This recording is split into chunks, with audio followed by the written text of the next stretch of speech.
some awesome work getting settled with this idea of thirds and with building harmony. But I think, as you know, hopefully, as you imagined, it's not quite as simple as just that, because while music can be really beautiful with um, just harmony parts, more often than not, there's other things going on, and these other things are there to, contribute to the music having a really strong sense of identity and to propelling the voices, propelling the melody, propelling the harmony part um, towards sort of this really strong sense of direction. And one of the big pieces of that puzzle are chords. And we're going to spend a lot of time talking about chords. Right now, it's not so important that we understand how chords work, the various types of chords. All we need to know is that there are these things called chords, and there's different notes that are in them, and we'll see examples on the screen as we go here of what notes are in various chords. And really, for now, that's all that matters. I promise we will spend plenty of time with chords. So we remember that thirds and sixths are super, super, super critical. We know that they dominate harmony, singing, and writing, and that they both fit into this category that we would call imperfect consonances. Remember, the other two types are perfect consonances and dissonances. The perfect consonances would be unisons, fifths, and octaves. The imperfect consonances, or sorry, the dissonances are seconds, fourths, and sevenths. We spent a decent amount of time sort of debating the identity of the fourth. That'll be an open question, and certainly we're going to see some stuff in this video that would make it that would make it seem not so dissonant. But that's sort of part of the beauty of the fourth. We also talked about the other day how the third and the sixth are essentially the same interval. And the term that we would use there is that they're related by inversion. Inversion, just like in a sort of standard English way, just means to flip something on its head. And if we look here at the musical example here, we've got two notes, a C and an E, with C on the bottom, and then we've inverted that, and now E is on the bottom, and that goes up to C. And when C is on the bottom, it's a third because it takes three letter names, C, D, E. And when E is on the bottom, it's a sixth because it takes six letter names, E, F, G, A, B, C. Same thing if we start with a sixth. C to A is six because C, D, E, F, G, A. And then A to C is what we get if we flip that on its head, if we invert that, and you can see that that's a third. So it's no coincidence that thirds and sixths are paired up in this way, but it is kind of a cool scenario. So we're going to try to follow this. We're going to primarily look at thirds today, but it's just important. It's important to keep in mind that the sixths, everything that we're going to say about thirds today would also be true of sixths. So we're going to continue looking at. Oh, look! I forgot that I gave you a nice little demonstration there. Three becomes six. Six becomes three. We're going to start by we're going to continue, I should say, looking at the Simon and Garfunkel, Mrs. Robinson example. We looked at the very beginning of the intro the other day, and we found that it was harmonized with thirds. And this is the next bunch of the melody in that intro part. So this continues to be in the dee da dee da dee kind of part. Remember that we're not concerned right now about the interval quality. We only care about quantity. So what we want to do is we want to sort of keep practicing building harmonies in thirds above this melody, but we're only going to be thinking about the letter names because there's a lot more that goes into figuring out the exact type of note. We'll see what types of note they are in a second, but just to get ourselves comfortable with this finding thirds, we're not going to worry about it. So we see that the first note is a D sharp there. What letter name note would be a third above that? If we can do it by just literally counting, right? If it starts on D, that's 1 because there's no 0 in music. And so we could do D, E, F. So it'll be some kind of F, right? That's a third above D. The next kind of note we have is a C sharp, and we could just do the same thing. We could do C, D, E. That's 3 letter names, so it'll be some kind of E, right? We can just keep going. The last note of that first line is A. A third up from that would be some kind of C, A, B, C. And you could do the same exact thing for the second line. So just pick a note or two on that second line if you want to pause the video really quickly and just think about think about what kind of note is a third above those notes. And if you do that, hopefully the letter names that you have will match up with something like this. This is just the very first phrase here. You can see that I've added a couple things here, right? Number one, hopefully you're noticing that there's a whole second staff here. So our sort of melody and now the harmony part is on the top treble clef staff. And this is a little confusing, but remember that the melody is not the top note in this scenario. Remember, the melody starts on D sharp in this section. So the second note down, the D sharp, is the melody. It's the line with the down stems is the melody. The harmony part, which starts on F sharp here, is what's above it. But the more curious brand new thing is that I've added the name of a chord. You can see that I've added the letter B above the staff. That's the name of the chord. And so what that means is that the chord that's being played here on the guitar is a B chord, which is a horrible chord on guitar, but we'll let Simon and Garfunkel, well, it's Paul Simon. Art Garfunkel doesn't know anything about playing chords, but we'll talk to Paul Simon about that later. But the idea is the chord that's being played here is B, and if you look at the lower treble clef staff, I've written out the notes of the B chord. So the notes of a B chord for here and forever are B, D sharp, and F sharp. And that's, you can see that's the only chord on this little stretch here. And so what we want to talk about as we're building these harmonies is that it's not just a matter of putting things with thirds. We also need to be thinking about how are our harmony notes and our melody notes relating to the chord. And so the terms that we want to talk about here are chord tone versus non-chord tone. Now, there's a lot of confusing terms in music. I'm really hoping that these two terms are not that confusing. So chord tone, hopefully you've already figured out, is a note that's in the chord, right? So our chord notes, the notes of the B chord are B, D sharp, and F. Those are all the chord tones. So a non-chord tone would be any note that's not in the chord. And we can see that maybe, I don't know, let's just think a C sharp or any kind of C is not in this chord. So that would be a non-chord tone. And so what we can think about is using this information to build harmony parts that reflect the chord. Because so much about music is all about having these various elements that make it, that sort of build it up to be a whole. They all relate to one another, and in the best scenario, oftentimes they all sort of reinforce one another and strengthen one another and point back to one another. Now, of course, there are great musical moments of things that are surprising and sound like they don't fit in this really wonderful way. That's true, or hope not, maybe not obviously, but that's true and that's great. That's not really what we're trying to get ourselves comfortable with right out of the gate in Music Theory 1, right? So to start, we want to have a really strong sense of the notes that are going to reinforce one another. And so our first technique here for building harmonies with chords in mind is that if the melody note is a chord tone, we want to harmonize that with another chord tone, right? If the melody note is a chord tone, we want to harmonize that with another chord tone. And if we look here, that's exactly what's happening throughout this entire little section here. So our first melody note is D sharp, which if you look down at the notes listed in the chord there, that's a chord tone.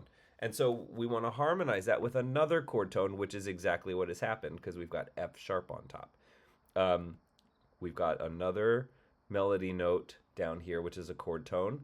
we've got the note B in the melody, which I hope the note B is a chord tone in a B chord, and that note has been harmonized with another chord tone, which is D sharp, right? Both B and D sharp are the are chord tones in a B chord.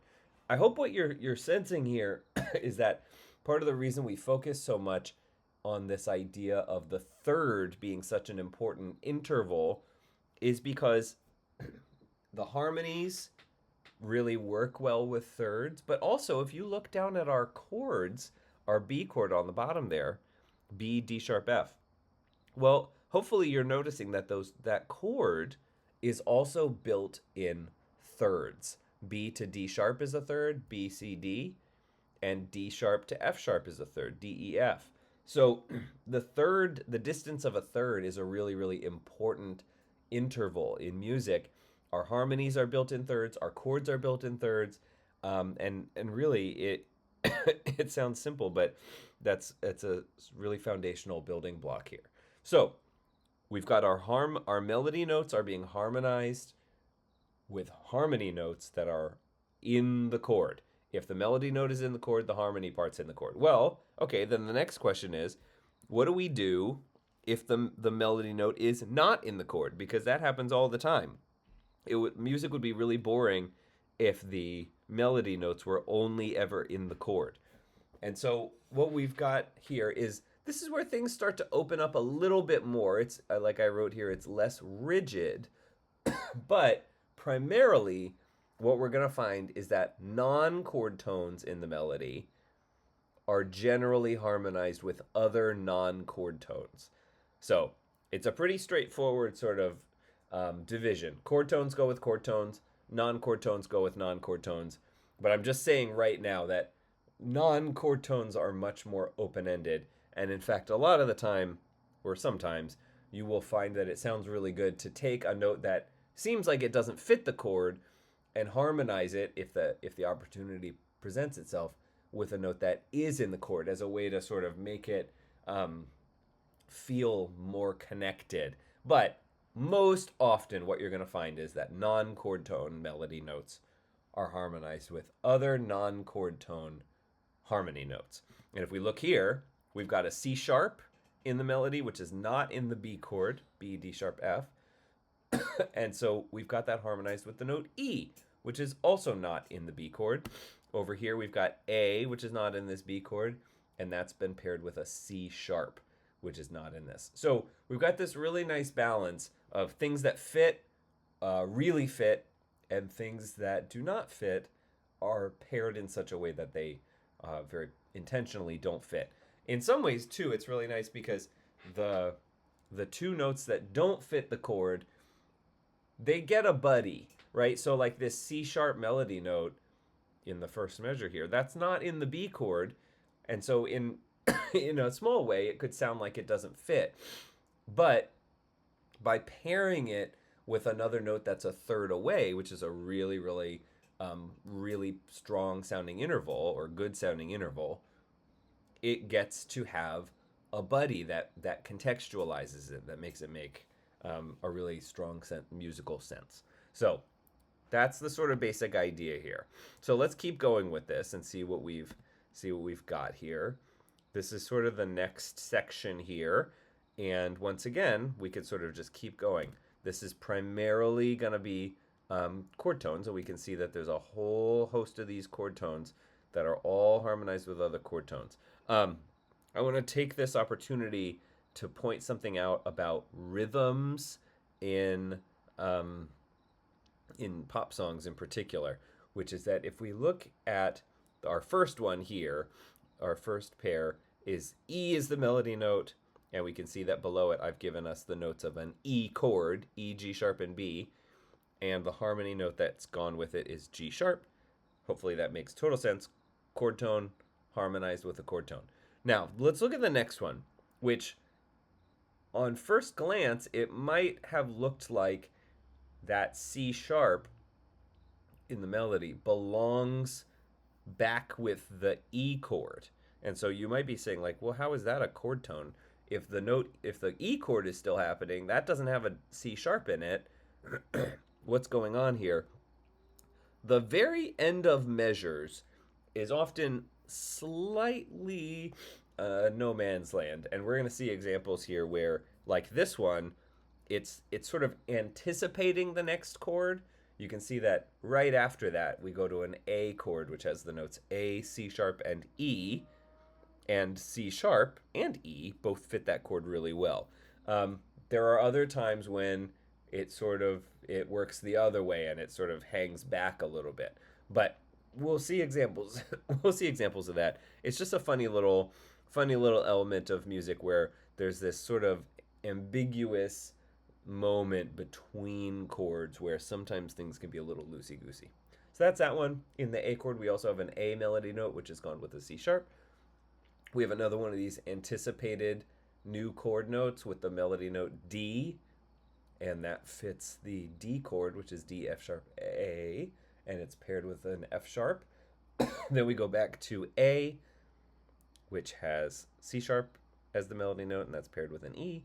And then lastly, we have a B minor chord, and the notes of that B minor chord are B, D, and F sharp, and the melody note there is B, and we've got D harmonizing. So those all make sense. There are a couple of non-chord tone melody notes here, and they're, of course, harmonized with other non-chord tones. So in the first measure here, we have the melody note D, which is paired with an F sharp.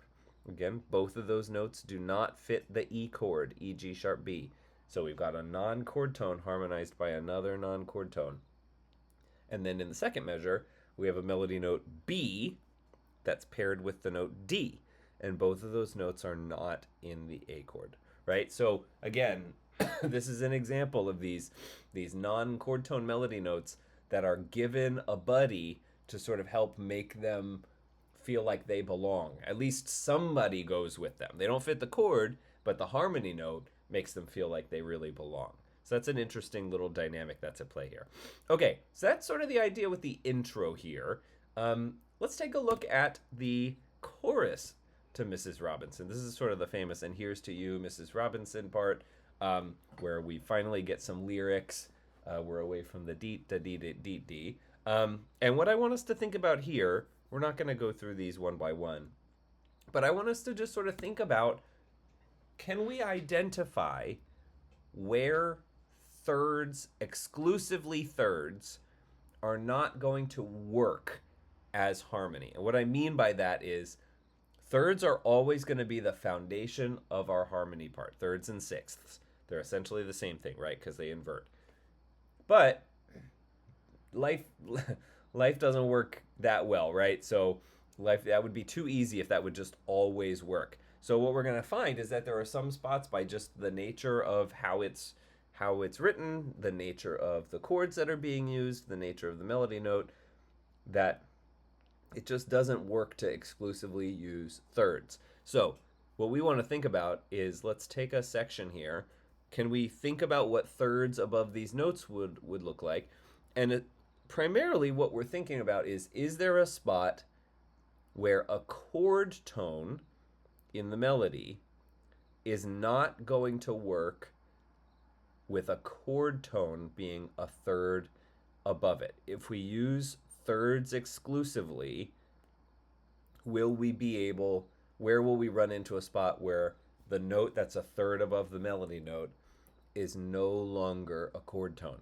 If we look just the first little section here, what we're going to find is that it will work right away. So if we just take the "And Here's to You, Mrs. Robinson" section, that whole 3-bar grouping here with the E7 chord, the A chord, and the F sharp minor chord, those are exclusively thirds, and it works beautifully. The chord tones are matched with chord tones. The non-chord tones are matched with other non-chord tones, and things work really well. We have another sort of anticipation thing with "Here's to You," where C sharp is a chord tone of the next chord, A.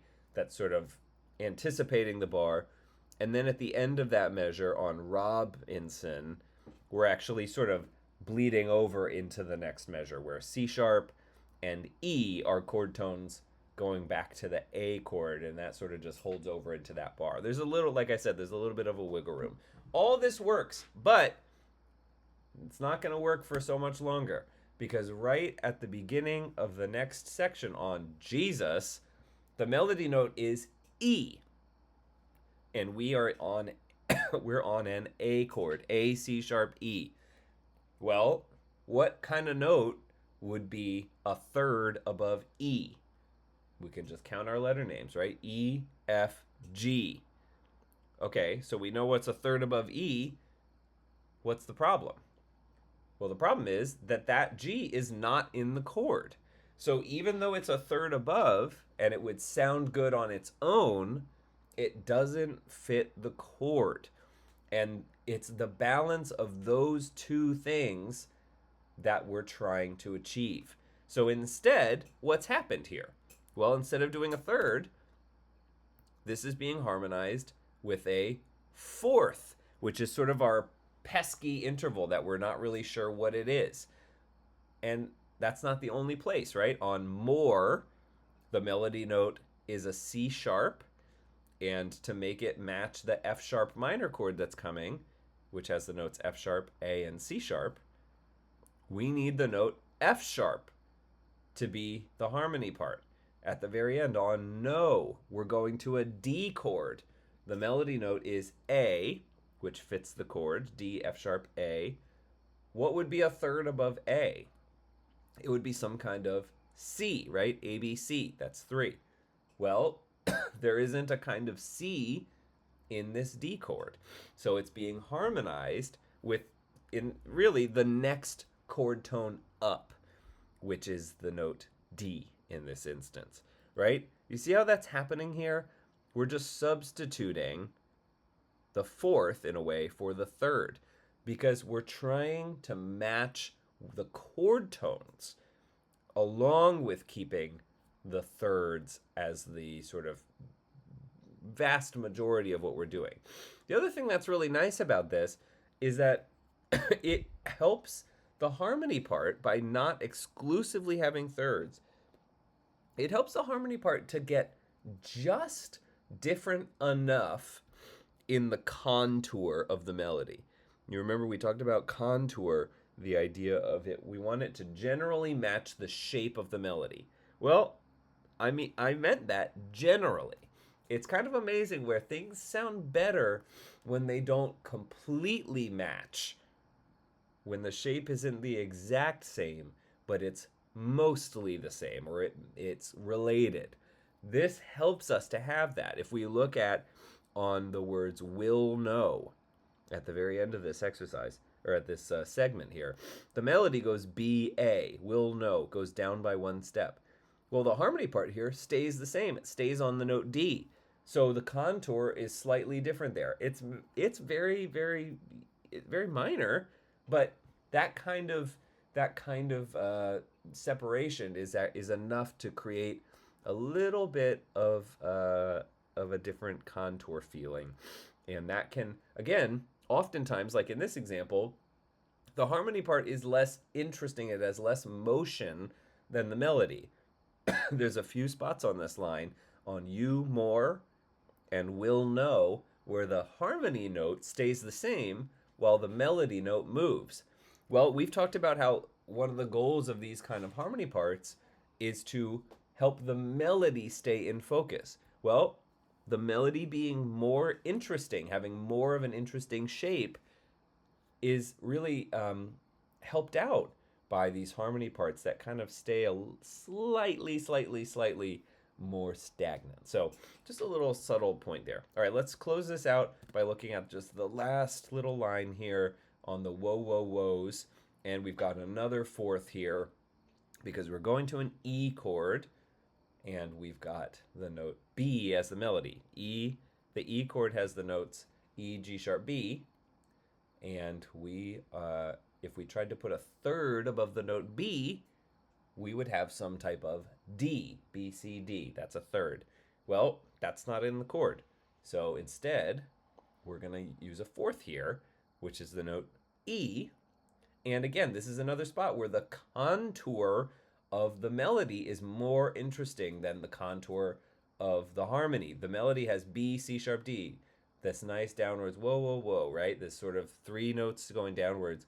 whereas the melody line, or sorry, the harmony line, just stays on E for 2 notes in a row. So just a nice little subtle point there. We're going to keep going with this, but this idea of matching the harmony parts that we write to the chord tones is a really critical next step in writing compelling and interesting harmony parts that really fit the pop style.